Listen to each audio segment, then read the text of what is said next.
ওমা, তোমার সেই চিকেন মহারানীর রেসিপি দেখার পর এখন তো সবাই বলছে বড় মা ড্রাগন চিকেন বানাও। তো এবার ওই রেসিপিটাও দেখাও সবাইকে।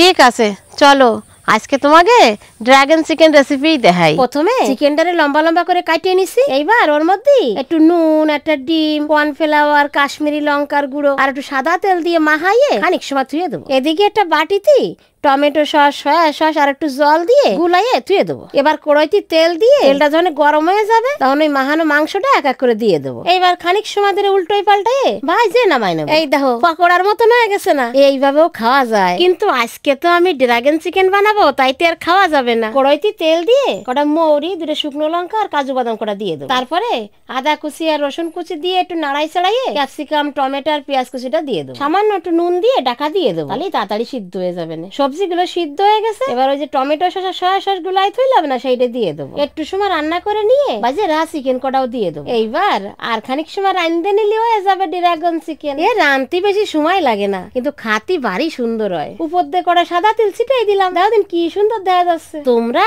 এইভাবে একটু ড্রাগন চিকেন বানাই খাইয়ে দেখো কিরম লাগে। ভালো লাগলি কমেন্টে কইও।